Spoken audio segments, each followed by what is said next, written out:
សេចក្តីប្រកាសព័ត៌មានរដ្ឋលេខាធិការដ្ឋានកិច្ចការព្រំដែនមានកិត្តិយសសូមជម្រាបជូនជ្រុំជាតិនិងសាធារណជនជាតិអន្តរជាតិទាំងអស់ឲ្យបានជ្រាបថា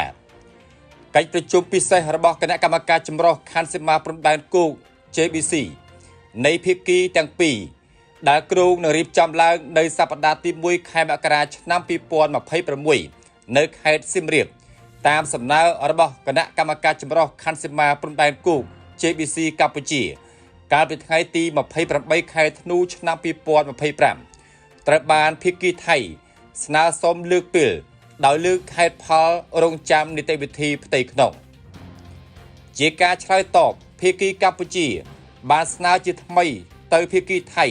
តាមរយៈកំណត់ទូតចុះថ្ងៃទី5ខែមករាឆ្នាំ2026ដើម្បីរៀបចំកិច្ចប្រជុំពិសេសរបស់គណៈកម្មការចម្រុះខណ្ឌសីមាព្រំដែនគោក JBC កម្ពុជាថៃ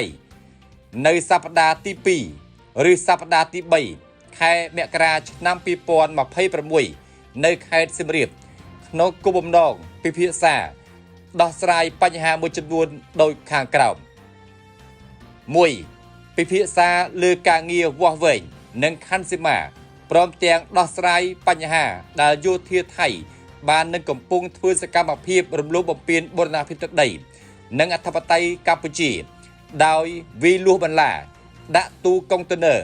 ដោតទង់ជាតិថៃសាងសង់លេនដ្ឋានឈូសឆាយបំផ្លិចបំផ្លាញលំនៅឋាននិងទ្រព្យសម្បត្តិប្រជាប្រដ្ឋកម្ពុជានិងហាមឃាត់មិនឲ្យប្រជាប្រដ្ឋកម្ពុជាវិលត្រឡប់ចូលរស់នៅក្នុងលំនៅឋានរបស់ពួកគាត់វិញ 2. បន្តចុះអនុវត្តការងារវាស់វែងនិងបោះបង្គោលបណ្ដោះអាសន្នលើដីជាក់ស្ដែងនៅចន្លោះបង្គោលព្រំដែនលេខ42 47ក្នុងភូមិសាស្ត្រភូមិជោគជ័យនិងភូមិព្រៃច័ន្ទ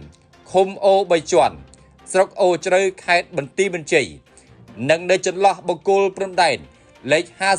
52 59ក្នុងភូមិសាស្ត្រឃុំបឹងរាំងនិងឃុំកំរៀងស្រុកកំរៀងខេត្តបាត់ដំបង 3. ពិភាក្សាអំពីការចុះវាស់វែងនិងបោះបង្គោលបណ្ដោះអាសន្នលើដីជាក់ស្ដែងនៅកំណាត់ខ្សែព្រំដែនចន្លោះបង្គោលព្រំដែនលេខ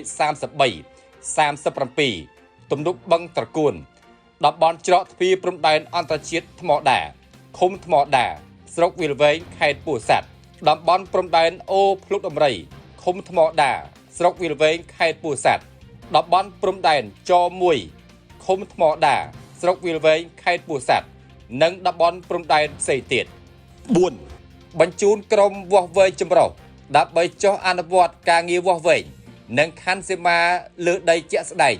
នៅកំណាត់ខ្សែព្រំដែនចន្លោះបង្គោលព្រំដែនដែលបានឯកភាពគ្នា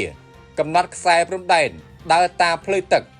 និងកំណត់ខ្សែព្រំដែនជាបន្ទាត់ត្រង់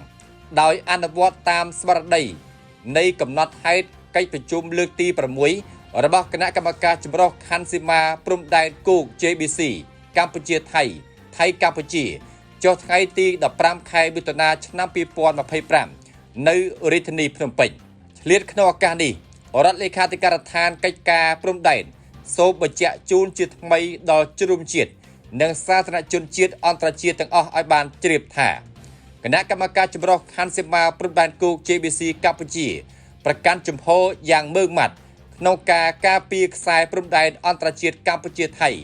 ដែលបន្សល់ទុកដោយគណៈកម្មការព្រំដែនឥណ្ឌូចិនសៀមដោយគោរពគោលការណ៍ច្បាប់អន្តរជាតិគោលការណ៍ខ្សែព្រំដែនមិនកែប្រែគោរពអនុសញ្ញាសន្ធិសញ្ញាបារាំងសៀមផែនទីនិងកំណត់ហេតុបោះបង្គោលព្រំដែនរបស់គណៈកម្មការបោះបង្គោលព្រំដែនឥណ្ឌូចិនសៀមព្រមទាំងកិច្ចព្រមព្រៀងនិងឯកសារពាក់ព័ន្ធនានាដែលភាគីទាំងពីរបានឯកភាពគ្នានាពេលកន្លងមកក្នុងន័យនេះគណៈកម្មការចម្រុះខណ្ឌសីមាព្រំដែនគោក JBC កម្ពុជានឹងបន្តអនុវត្តការងារវាស់វែង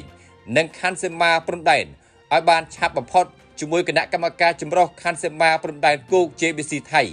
ដើម្បីសម្រេចបាននៅសន្តិភាពយូរអង្វែងតាមបណ្ដោយព្រំដែននិងមិនទទួលស្គាល់នៅការកែប្រែខ្សែព្រំដែនណាមួយដែលកើតចេញពីការប្រើប្រាស់កម្លាំងរដ្ឋលេខាធិការដ្ឋានកិច្ចការព្រំដែន សូមអំពាវនាវដល់ជនរួមជាតិនិងសាធារណជនទាំងអស់មេត្តាជឿទុកចិត្តលើរាជរដ្ឋាភិបាលកម្ពុជានិងគណៈកម្មការចម្រុះខណ្ឌសីមាព្រំដែនគោក JBC កម្ពុជាដែលជានិច្ចកាលតែងប្រកាន់ខ្ជាប់នៅមនសិការវិជ្ជាជីវៈនិងការទទួលខុសត្រូវខ្ពស់បំផុតដោយតម្កល់ឧត្តមប្រយោជន៍ជាតិជាធំជាពិសេសការការពារបូរណភាពទឹកដីនិងអធិបតេយ្យជាតិសេចក្តីដោយបានជម្រាបនិងបញ្ជាក់ជូនខាងលើសូមជ្រុំជាតិនិងសាធារណជនទាំងអស់ជ្រាបជាព័ត៌មានថ្ងៃច័ន្ទ200ខែបុស្សឆ្នាំម្សាញ់សព្វស័កពុទ្ធសករាជ2569ធ្វើនៅរាជធានីភ្នំពេញថ្ងៃទី5ខែមករាឆ្នាំ2026